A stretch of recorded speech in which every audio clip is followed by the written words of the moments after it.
You're listening to the EHA Hematology Podcast, Episode 1, A Brief History of Hematopoietic Stem Cell Transplantation. Welcome back to this first episode of EHA's Hematology Podcast. This is the podcast where you can listen to passionate experts in hematology talking freely about highlights in their fields of expertise. Today's episode speaker is transplantation expert Professor Shaun McCann. Well, Shaun, the mic is yours. Hello, my name is Shaun McCann. I was a haematologist in Ireland, and I carried out the first, as it was then, bone marrow transplant in Ireland in 1984. I'm making this brief podcast for the European Hematology Association, the EHA, on the topic of bone marrow transplantation, or probably more correctly known as hematopoietic cell transplantation, or HCT for short. What I'm going to do, but first of all, I should say the podcast is aimed at trainees and those of you entering transplant HCT programs, and not for old people like me. I'm going to break up the podcast into three parts. First of all, I'm going to give you a little bit of the historical background to how we arrived at transplantation. Then we'll talk about the early days and the difficulties, and then the changes that have taken place over time. And we'll finish up with an interesting historical perspective and something about the psychology of transplant as it pertains to patients. I'm going to start with a quote from the famous historian E.H. Carr, who said there is no such thing as history. There are only historians. So everybody writes things down or remembers things slightly differently, and I'm going to try and give you, or point you to, what I think anyway, are the major historical landmarks in HCT. I should also say that radiation has a paradoxical relationship to transplantation, in that we know that radiation causes leukemia, but we know that we use radiation as part of the preparation for most patients undergoing HCT. As many of you will know, the impetus or the beginning of modern transplantation started in Los Alamos in New Mexico during World War II with the development of the atomic bomb under Oppenheimer and Enrico Fermi, although again there were lots and lots of people involved. The initial observation was that ionizing radiation resulted in the death of laboratory animals, usually mice, who died from either bleeding or infection, presumably due to bone marrow failure.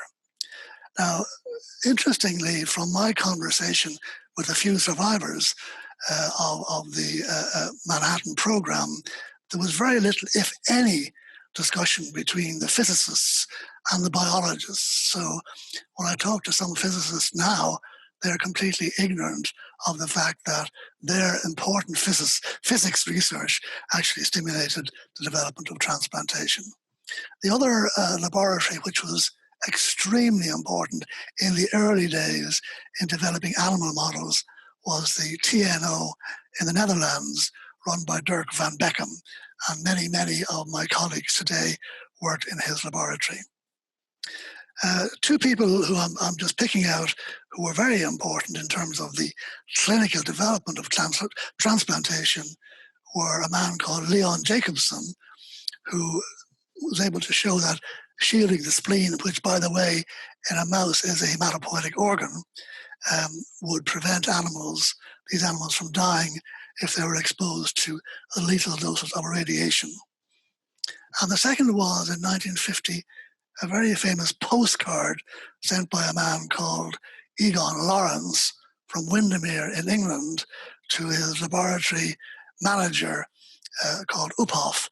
And in it, he suggested that the transplantation of bone marrow from litter mates, one to another, might be a successful way of preventing them dying from the toxicity of radiation. By the time he got back to America, she had completed the experiments. Now, there are many different people using experimental techniques and involving different types of animals, inbred mice, as I've said, rats, and the team in Seattle, of which Rainer Storb was a very important person, used dogs. Dogs live longer.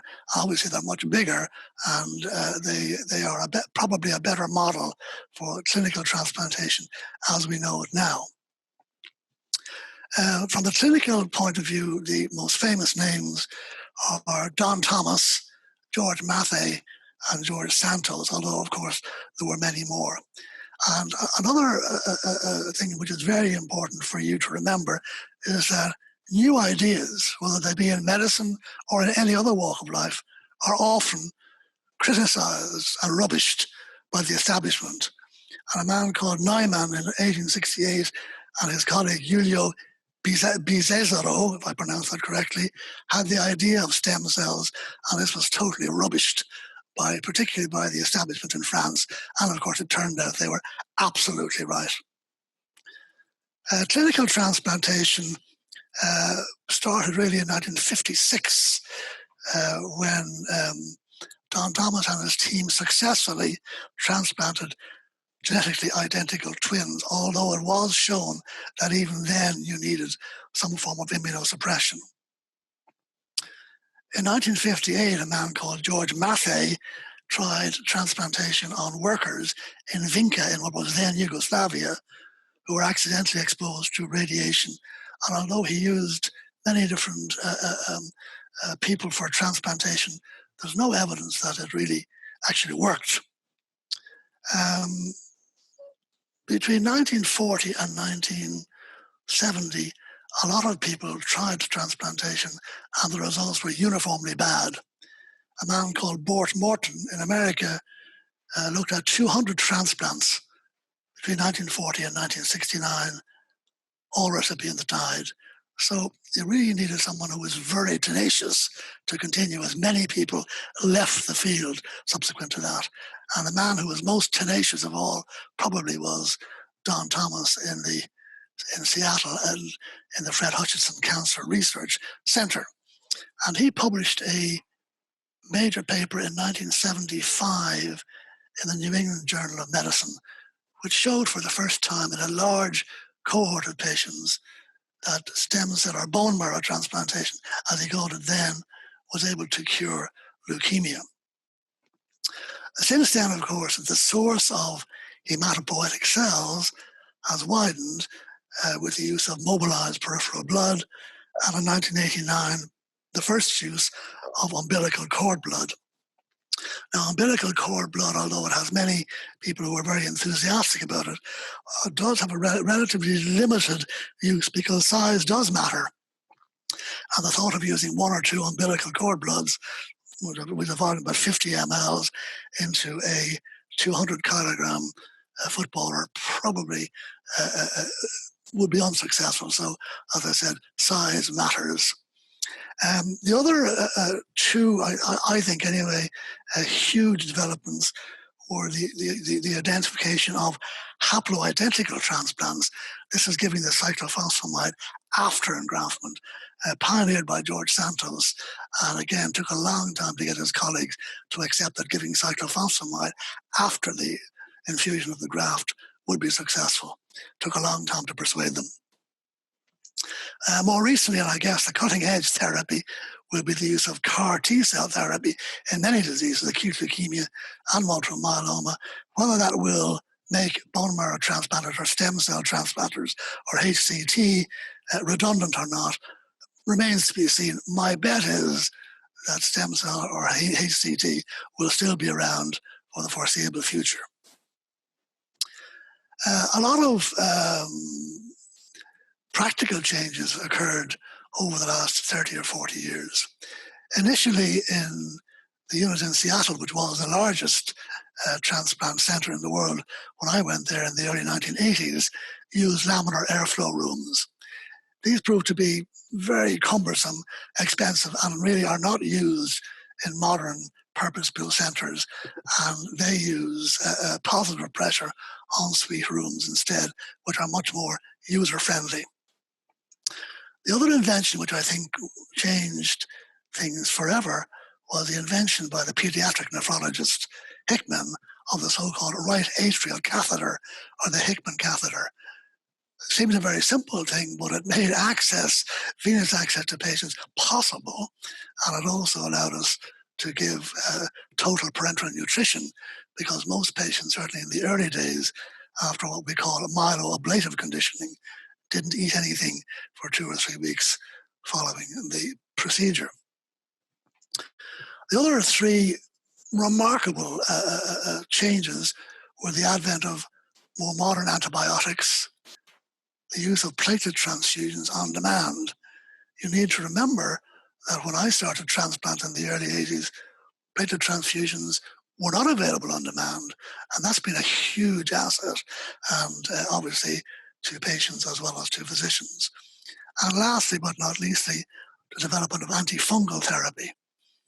Although fungal infection still poses a significant problem in terms of patient care, hopefully in the not too distant future, we developed potent non-toxic antifungals and good diagnostic tests. So if you were to look at the transplant population at the moment and ask yourself, what are the main problems which they face? Well, I think they fall into 3 categories. One is acute toxicity, and this has been, to a large extent, tackled by the use of what we call reduced intensity conditioning, which initially was aimed at making transplant available to older patients. I wouldn't say like me, but certainly in their 60s and 70s. As yet, there has been no, and probably never will be, a head-to-head comparison between so-called myeloablative conditioning and reduced intensity. So they're used at physician and patient choice. The second main problem, which still is a bugbear in spite of all of our advances, is relapse. The major cause of death in patients with hematological malignancies is still relapse of the original disease, and we still haven't got a complete handle on that.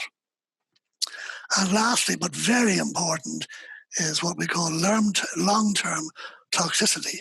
That is, patients who are cured of their leukemia or other diseases, but who have long-term complications. The major one being infertility in females. And in my experience of talking to patients prior to HCT, the one thing that caused the tears to flow was the announcement that after transplant they would probably be infertile. So it's still a huge problem. Now, there are many ways around that, but none are completely successful.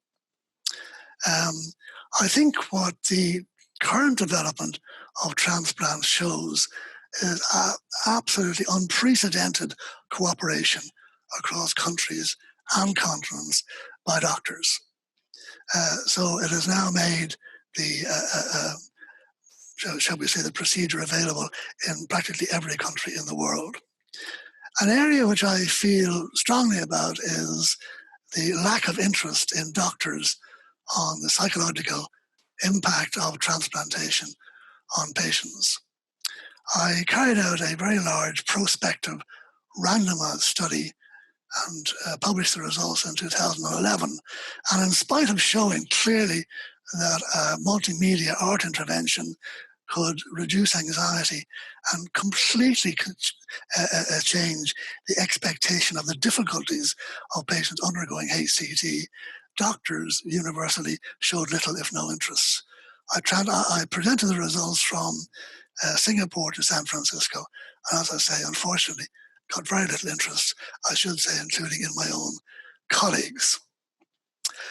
And I'm going to finish up with a little story, which is actually a bit of history, and it's probably in a book called An Táin Bó Cúailnge, written in Ireland in the 8th century AD. And in that was a clear description of a wounded soldier who thought he would die, being immersed in a tub of bone marrow for 3 days and 3 nights. The bone marrow came from calves, young cows. So I suppose you could say it was the first example of a successful xenograft, as far as we know, in the literature. He was cured after 3 days and 3 nights, jumped out of the tub of bone marrow and ran away holding his shield to his belly to stop his entrails from falling out. We have no evidence of whether he had graft versus host disease or not. And I should also add in there that in spite of all of the interventions to treat graft versus host disease, we still have not superseded steroids. And steroid-resistant graft versus host disease continues to be a major problem. So there are a few of my thoughts on stem cell transplantation. And if you would like a more comprehensive view of this topic, I would suggest you would look at an essay in the book Hematopoietic Cell Transplants, Concepts, Controversies and Future Directions by Bob Gale and myself. Also my book, From Herodotus to HIV, published by Oxford University Press. Read Rainer Storr's beautiful history of transplantation in the 2019 EBMT handbook. And lastly but not leastly, a lovely essay by Alwas Grotwal, Mohammed Mothi and Jane Apperley on the history of the EBMT, which is contained again in the 2019 EBMT handbook. So I wish you every success in your endeavors, and hopefully you will be successful in HCT now and in the future. That was Professor Shaun McCann for episode 1 of EHA's Haematology podcast. If you'd like to learn more about this topic, be sure to read up on Shaun's suggestions. And for other topics, we highly recommend the rest of this podcast series. For now, thank you for listening. And hey, if you're passionate about haematology yourself, why not contact us and star in your own podcast episode? You can reach us at info@ehaweb.org. Goodbye.